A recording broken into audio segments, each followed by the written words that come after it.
Driven to Kill is the Steven Seagal documentary where he set out to show the world he's not just an international sex symbol, but one of the greatest minds of his generation as well. Why does that not surprise me? That all goes to though, in literally the first line of the movie. Metal Spike Roulette. Honestly, baby, that was my favorite part of your book. While I'll never believe Seagal as an award-winning writer, I do believe the best part of his book would be something as stupid as Spike Roulette. You hide a metal spike under a cup and take turns betting until someone hits the cup with the spike? Yep, it's as dumb as it sounds. It's also a sensitive subject. Still a long time ago, we don't really talk about him. Then why'd you put it in the book? I didn't. You know that's his girlfriend because he's older than her father and she's dumber than shit. You know my girlfriend Selena? If you show me this trick, that you'll have both of us. It's not a trick, you goddamn idiot. It's a 1 in 3 chance of really fucking up your hand.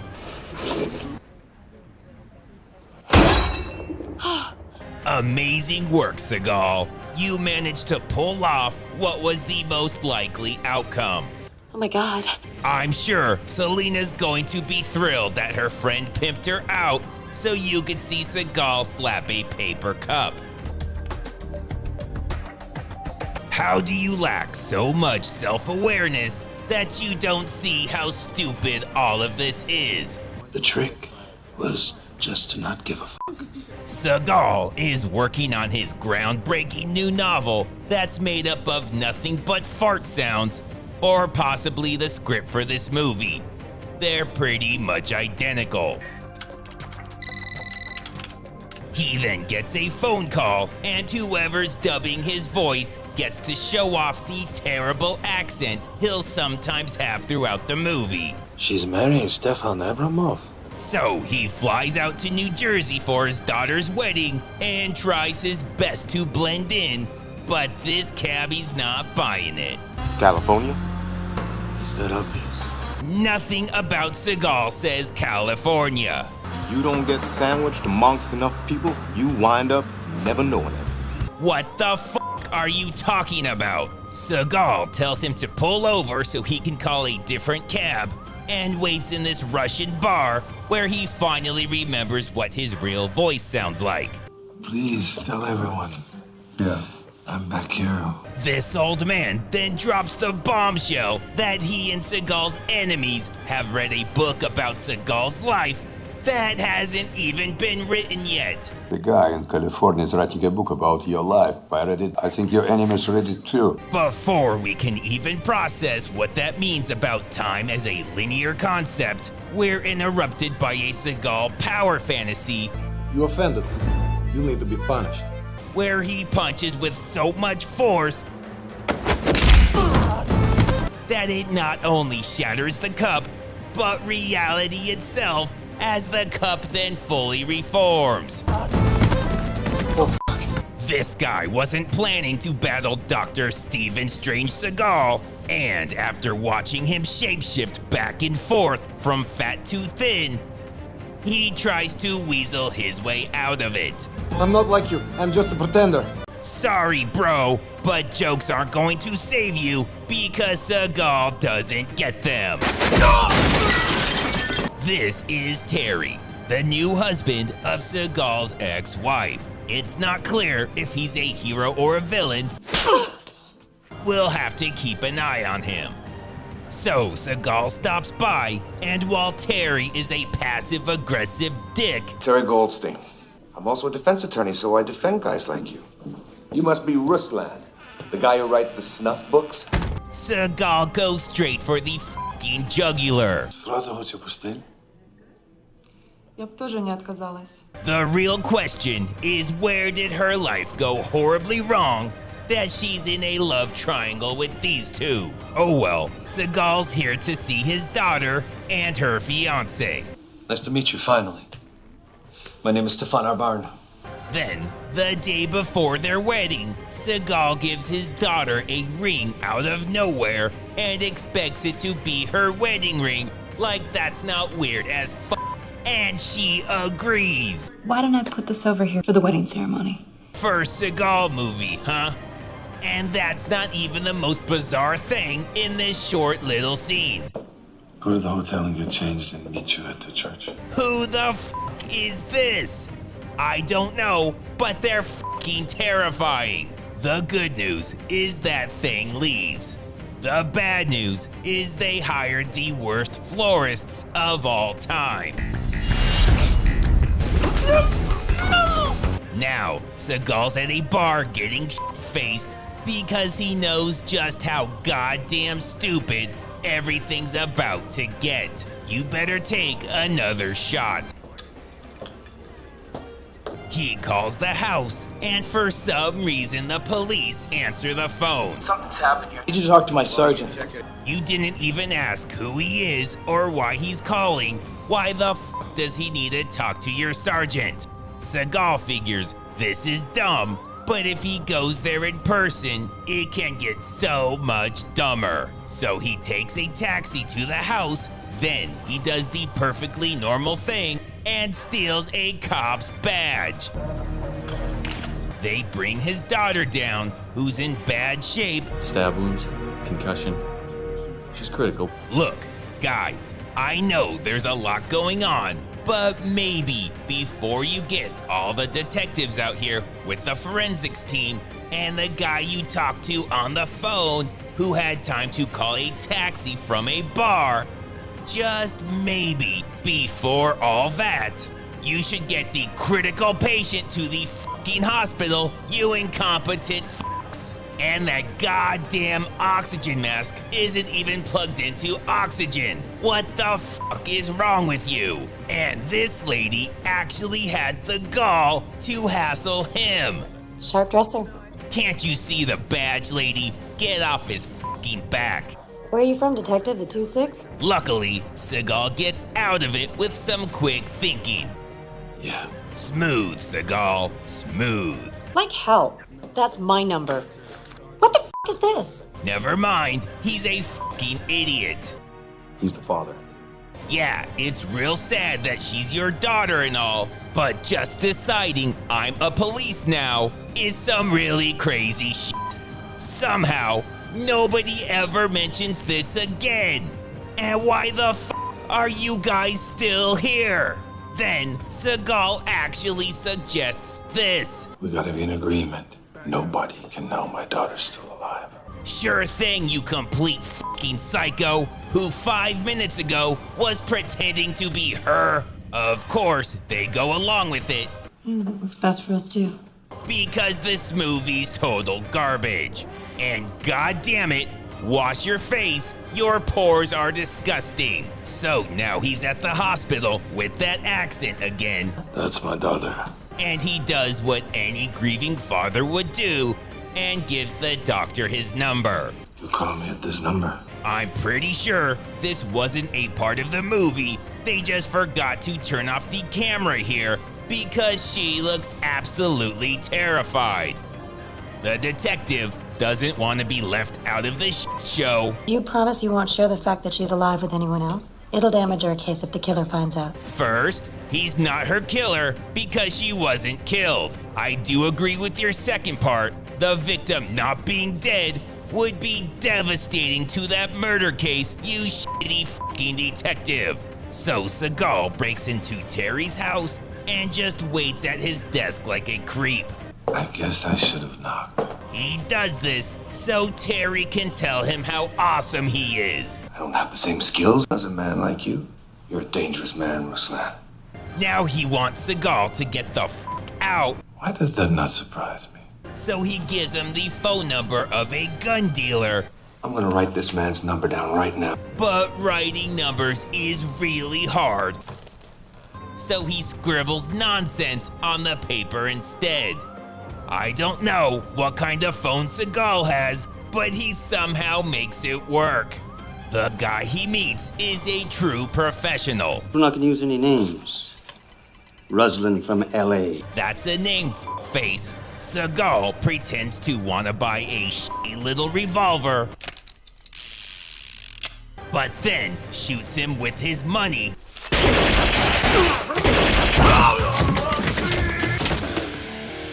steals their guns. It's completely justified, though, because they thought he was a cop. Told you I wasn't a cop, bitch. If that doesn't make sense, it's because it's a Seagal movie. It's not supposed to. Then we get the best scene of not just the movie, but Seagal's entire career.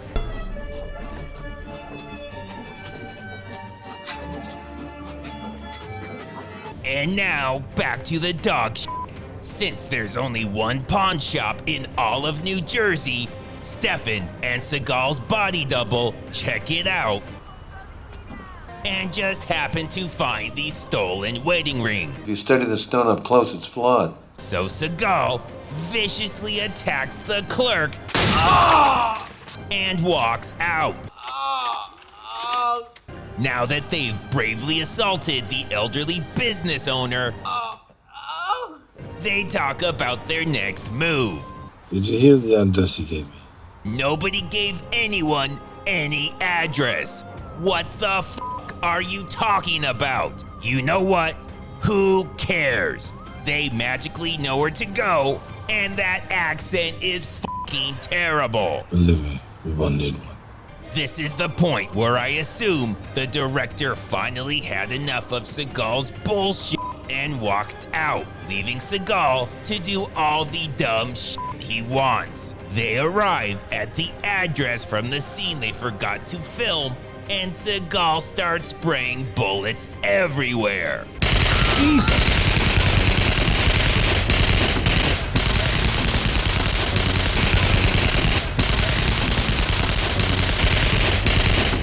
He massacres everyone in the building except for the exact criminals he's looking for. Think that's a cop? No, dipshit. I really don't think they're the cops. So they get into a shootout in a hallway that's conveniently filled with appliances. If the fire marshal sees this, he's gonna have your ass. Down the hall! Not only does this refrigerator already have bullet holes in it, which tells you this is one badass hallway, but it gets 2 more holes for every 1 round they fire.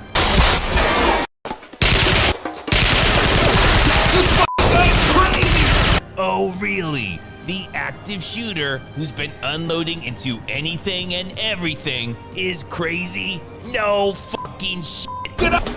They figure there's no way in hell he's making it up these stairs, but Seagal outsmarts them by sending his body double while he takes the elevator. They catch this guy, and instead of getting any information out of him, they get excited and execute him. Then Seagal actually has the nerve to lecture Stefan. Pick up your fucking gun. Learn to respect the tools of your trade. Look, jackass, not only did you just use 2 different voices and accents, but you threw your gun on the ground literally 2 minutes ago. Let's go. Since they killed their only lead, they say f it, I guess we're not gonna solve this, and just do what Seagal does best. It can't get any more awkward than getting a private dance in the same room as your dead fiance's father. Is it supposed to feel like this? I guess it can.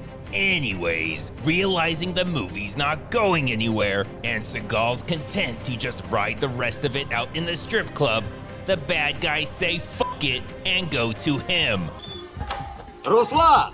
Again, he kills everyone without getting any information. But this time he does it to some upbeat Russian music. It gets him so pumped up and in the zone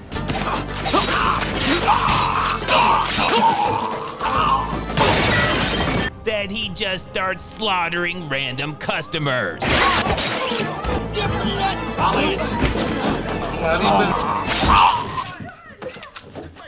Back at the police station, he's being interrogated about the whole killing spree thing. Pawn shop owner. Dead body at the projects. Sounds like gay marriage. Somehow, she accepts that as an answer Sounds like gay marriage. and never brings either of them up again. Then she somehow figures out that Seagal's a writer, even though he writes under a pseudonym. I don't know anything about that. How could she possibly know it's him? His palm wavering across those last milkshake cups. Okay, that's definitely him. Luckily, Seagal's lawyer has a brilliant legal mind and is able to get Seagal released with some very complicated legalese. I think we're done here. That's why he makes the big bucks. Realizing that Seagal's never going to figure it out and desperately wanting this movie to end, Terry just comes out and confesses that he and Stefan's dad are the ones behind everything. He hated the idea of his son marrying your daughter. Had a lot of debt with Stefan's dad. She was gonna blow the whistle on me and all my side deals. Then they and this human crash test dummy have a 10-minute shootout without a single cop showing up in their own fucking parking lot. Luckily, Seagal has something special in store for us. He actually runs. Not down the stairs, obviously, but still. Flap those arms, you magnificent bastard. Since trying to outrun the human bowling ball is futile, he accepts his fate and gets a rusty spike stabbed into his carotid artery. Then Seagal does some more sprinting right past the dumbest cops in history. Terry then gets in his car, but Stefan is waiting for him and holds him at gunpoint. Then, in an amazing coincidence, Seagal gets in the car and also holds Terry at gunpoint. The only problem is he's pointing his fucking gun at Stefan. There you go. Then everyone finds out Seagal's daughter is still alive and they haul ass to the hospital. This is Stefan's dad, who also rushes to the hospital in order to re-kill Seagal's daughter. They come up with an incredibly elaborate plan, That gives us 10 minutes, at least. which all goes out the window when Seagal outsmarts them by pulling the fire alarm. I thought you said we had more time. Then they do the most unforgivable thing I have ever seen. They take an elevator during a fire alarm. Are you insane?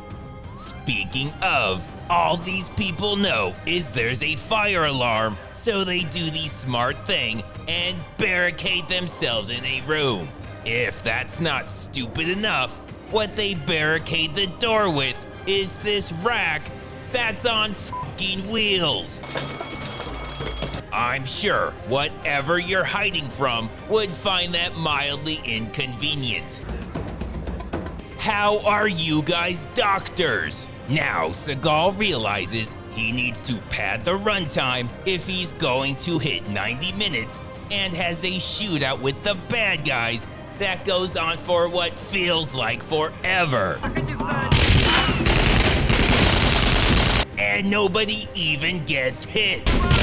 They do this twice. Motherfucker! Since this is going nowhere, they decide to grab their secret weapon. This motherfucker can shoot through anything. But Seagal has his own magic gun that's able to fire before it's even loaded. But don't worry about that. Just focus on the Oscar-worthy performance from these two. He'll explain everything. Nothing could explain this. I didn't pull the trigger. You might as well have. Simply amazing. But not to be outdone in his own movie, Seagal is suddenly a scientist and somehow builds a fucking force field. Then, to show off his deep knowledge of chemistry, he improvises an explosive.